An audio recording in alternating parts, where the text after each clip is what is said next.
मैं डॉक्टर रुचि सक्सेना, हिंदी विभाग, भारतीय विश्वविद्यालय से। आज हम आपको बताएंगे अनुसंधान में ऐतिहासिक आलोचना। अनुसंधान और ऐतिहासिक। ऐतिहासिक क्या है?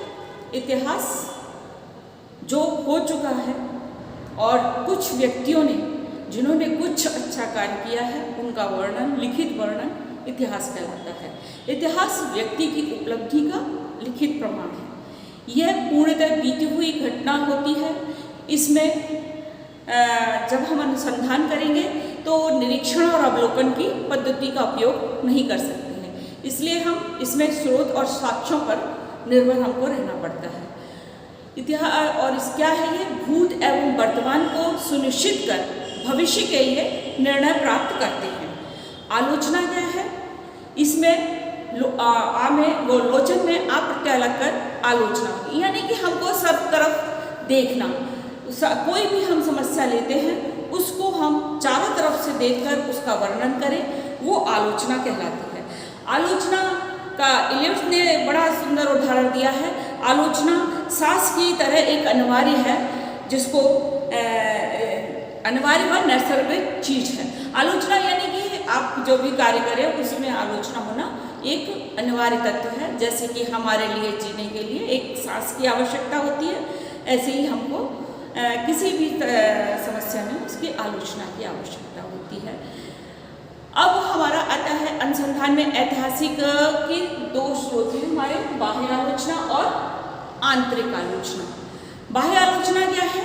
इसको हम निम्न स्तरीय आलोचना भी कहते हैं, जो साक्ष्य पर उपलब्ध होती है और उसकी प्रामाणिकता भी को देखते हैं। प्रामाणिकता क्या होती है? इसकी साक्ष्य क्या होते हैं? पांडुलिपि है, जैसे शिलालेख है, पुस्तकें हैं, अवलेख हैं, या अन्य ऐसी चीज़ें हैं जिनको हम संग्रहण कर उसको हम अध्ययन करते हैं, और ये पूर्णतः संभावित व ब्रह्मपूर्ण साक्ष्य होते हैं। इसके अंदर लिखित प्रमाण पत्र की सत्यता की जांच की जाती है, ताकि ऐसा न हो कि आपका श्रम मिथ्यापूर्ण प्रलेखों पर व्यर्थ हो जाए, नष्ट हो जाए। बाह्य आलोचना के अंतर्गत आंकड़ों के रूप, रंग, समय, स्थान तथा परिमाण की पुष्टि दृष्टि से यथार्थ की जांच करते हैं, ताकि जो प्राप्त आंकड़े हों जब लिखा जाए लिखने की और उसको सही रहे। और जब हम उसको और उसका अंकलन करते हैं तो उसमें देखते हैं कि उसकी शैली क्या है, उसकी भाषा क्या है, किस प्रकार की भाषा उसने लिखी है, कैसी रचना है, कैसे उसके हस्ताक्षर हैं, ये सारे साक्ष्य हम उसमें देखते हैं। वे सभी तथ्य मौलिक घटनाओं के समय उपस्थित थे या नहीं थे। यदि नहीं थे तो आंकड़ा गलत हो सकता है। इसकी यथार्थता को जांचने के लिए कई तथ्य होते हैं, जैसे लेखक कौन था तथा इसका चरित्र तथा व्यक्तित्व कैसा था, संबंधित घटना में उसकी रुचि कैसी थी, उसने घटना का निरीक्षण किस स्थिति में, किस मन स्थिति में किया, घटना के कितने समय पश्चात उसने प्रमाण लिखा। इस सब की हम जांच करते हैं। बाह्य जांच में जैसे कि हम देखते हैं कि एक कोई चीज़ हम अपना टीवी लेने जाते हैं जैसे, और हम सोच के जाते हैं कि हम सैमसंग का टीवी लेंगे।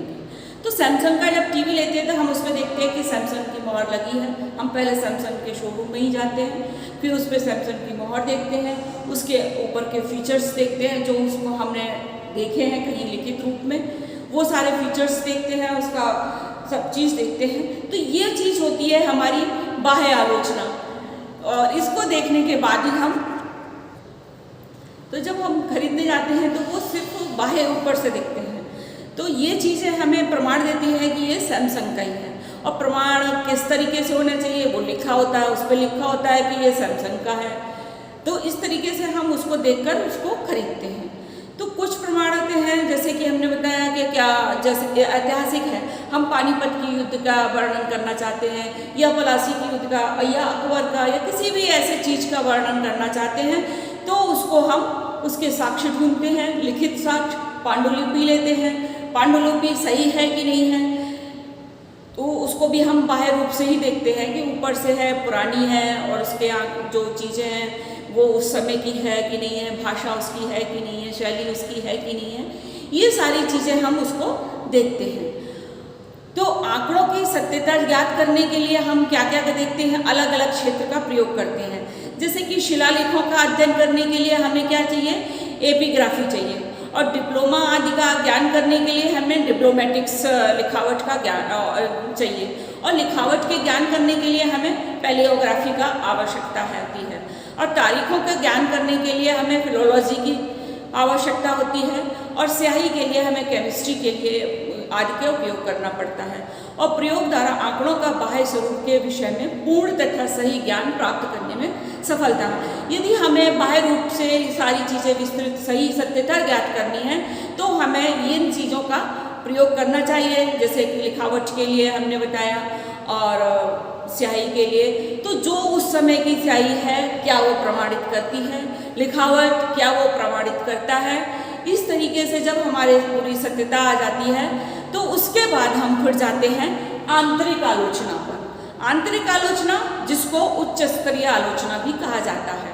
आंतरिक आलोचना का उद्देश्य संग्रहित प्रलेखों का महत्व का मूल्यांकन करना होता है। जो प्रलेख हमने लिए, जो हमने पांडुलिपि ली, जो हमने शिलालेख लिए, वो उसका हम मूल्यांकन अपने प्रलेखों के द्वारा करते हैं।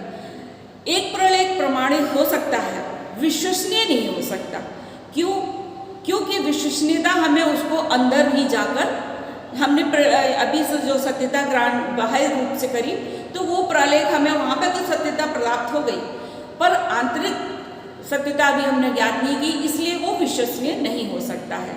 लेखक विषय के साथ साथ न्याय कर पाया है कि नहीं, यह भी हो सकता है कि लेखक पक्षपात रहित ना हो, उसका उद्देश्य सत्य वर्णन को खंडित करने का हो। जैसा कि हम पहले भी बता चुके हैं कि जब हम पक्षपात कर देते हैं, हमने तुलसी का लिया था कि तुलसी राम भक्त हैं, अब हम उसका अध्ययन करते हैं। तो जब हम अध्ययन करते हैं तो हम तुलसी के हमारे तुलसी फेवरेट कवि हैं, हमें उनको अच्छे लगते हैं, तो हम कहेंगे तुलसी राम भक्त हैं और तुलसी की राम भक्ति हमें बहुत प्रभावित करती है। पर हो सकता है कि कोई व्यक्ति तुलसी की राम भक्ति से प्रभावित ना हो, तो वो उसमें उसकी विपक्षता देखेगा, तो वो पक्षपात करेगा। वो कहेगा कि तुलसी राम भक्त नहीं थे, तुलसी में ये कमी थी, कुछ भी कमी निकालकर वो उसके कमियां निकालेगा। तो यानी कि वो पक्षपात रहित नहीं है, वो निष्पक्ष न्याय नहीं कर रहा है। तो ये सत्य प्रमाणित नहीं होता है, तो वो सत्य को खंडित करने के लिए काफ़ी होता है, हमें उसको देखना पड़ेगा कि लेखक ने पक्षपात रहित निर्णय किया है कि नहीं। और ये भी हो सकता है कि घटना घटित होने के हो और उसके हमने जब लिखा हो तो उसके बीच काफ़ी लंबा समय व्यतीत हो चुका हो, तो हो सकता है कि उस घटना के जो वर्णन जो घटित हुई थी उसकी कुछ, या हमारे मस्तिष्क से उसकी कुछ घटनाओं की घटना हमारे मस्तिष्क से अमिट हो गई हो, उसको हम कुछ याद नहीं रख पाए हों, तो उसको लिखने में हमारी सत्यता पूरी नहीं होगी। और तथ्यों का सुनिश्चय करने में व्यर्थ के तथ्यों पर अलग अलग दिए जा सकते हैं। उसके बाद ऐतिहासिक प्रमाणों के रूप में तथ्यों का प्रयोग करें। जिस उद्देश्य के लिए प्रालेख का प्रयोग किया जा रहा है वह आपके सामने पूर्णतः स्पष्ट होना चाहिए। उसे प्रालेखों के शाब्दिक और वास्तविक अर्थ का खोज निकालना चाहिए। ऐसा ऐतिहासिक खोजों के द्वारा हम कर सकते हैं। हमने पांडुलिपि ली, अभी हमने बताया कि जब हम पांडुलिपि लेते हैं कोई भी, तो उसके बाह्य रूप को देखते हैं, उसका शैली, भाषा शैली देखेंगे, उसकी लिखावट देखेंगे, हमने स्याही में सब देखा। अब आंतरिक में क्या होता है, वास्तविकता में क्या होता है कि पांडुलिपि एक बहुत महंगा होता है। जब हम सत्य पांडुलिपि खरीदेंगे तो वो लाखों में भी जाती है। तो उसके लिए कुछ लोग क्या करते हैं कि सेम वैसी ही बनाकर एक पांडुलिपि तैयार करते हैं कि जो वो असत्य होती है। तो जब हम उसकी आंतरिक आलोचना करेंगे, जब हम उसमें अंदर देखेंगे कि वो लिखावट उस समय की नहीं है, स्याही उस समय की नहीं है, यानी कि वो पांडुलिपि सत्य नहीं है। उसी तरीके से जैसे अभी हमने टीवी का उदाहरण आपको दिया, तो टीवी तो हम ऊपर से देख के सैमसंग का ले आए, जब हमने उसकी आंतरिक जांच की तो हो सकता है कि उसके अंदर मशीन किसी दूसरी चीज़ की लगा दी हो, लोकल बॉडी लगा दी हो ऊपर सैमसंग का दिखाकर। तो जब तक हम अंदर से उसकी जांच नहीं करेंगे तब तक हमें परफेक्ट मालूम नहीं पड़ेगा, सत्यता का ज्ञान नहीं होगा कि वो चीज़ वास्तव में वही है, वही पांडुलिपि है या वही सैमसंग का टीवी है, जब तक हम अंदर से उसको नहीं देखेंगे। तो किसी कथन की सत्यता को चुनौती देने के लिए कई संभावित कारण हो सकते हैं, जैसे लेखक किसी रूप में प्रभावित हो तो नहीं था, अर्थात किसी पूर्वग्रह से ग्रसित तो नहीं था, क्या स्वयं का उसका कोई स्वार्थ तो नहीं था। तो ऐसी चीज़ों को देखकर हम तो उसकी सत्यता का प्रमाण हमको उसके अंदर जाकर आंतरिक संरचना से ही प्राप्त होता है। क्या वर्णित घटना उस समय स्वयं हम उसके साक्षी थे? क्या मतलब जिसने वो घटना लिखी है क्या वह उस समय उसका साक्षी था? ये भी हमें उसको देखना पड़ेगा।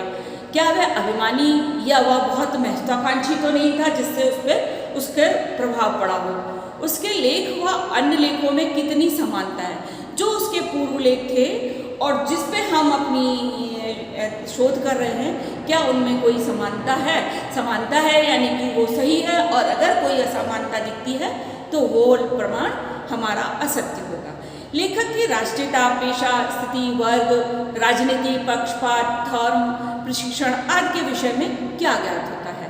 लेखक का इससे भी बहुत प्रभाव पड़ जाता है। कई लोग अपने राजनीति पक्ष दिखा देते हैं तो वो सत्यता नहीं रहती है, कोई धर्म के प्रभाव में आकर उसको असत्य कर देता है, कोई राष्ट्रीयता या पेशे से, तो उसका जब प्रभाव पड़ता है तो उस पर उसका छाप पड़ती है और उसमें असत्यता आ जाती है। क्या लेखक को विषय वस्तु के प्रति पूर्ण ज्ञान था? ये भी हमें उसमें ध्यान रखना चाहिए। क्या लेखक ने अधिकारियों को प्रसन्न करने के लिए या उन्नति करने के लिए तो नहीं वो लेख लिखा था? लेखक के विचार समकालीन साहित्य से कितना मेल खाते हैं? जिस समय उसने वो लेख लिखा था तो उस समय की जो स्थितियाँ थी वहाँ की समाज की, क्या उससे वो मेल खाते हैं? यदि मेल खाते हैं तो वो सत्य है, और नहीं खाते हैं तो उसमें असत्यता है। लेखक ने घटना के कितने दिन बाद घटना का विवरण लिखा? जो अभी हमने बताया था कि अगर हम बहुत दिन बाद उस घटना का विवरण देंगे तो उसमें कुछ ना कुछ असत्यता आ जाएगी, क्योंकि कुछ स्मृतियाँ हमारे से विस्मृत हो जाएंगी और लिखने में असत्यता आ जाएगी। तो इन सभी के उत्तरों के आधार पर ऐतिहासिक आंकड़ों की आंतरिक समालोचना करने के बाद ही अनुसंधानकर्ता को किसी उचित निष्कर्ष पर पहुंचना चाहिए और फिर उस ऐतिहासिक अनुसंधान को अपने विषय में लेना चाहिए। ये था आज का हमारा ऐतिहासिक अनुसंधान की कुछ आलोचना। नेक्स्ट टॉपिक पर कल हम आपको बात करेंगे।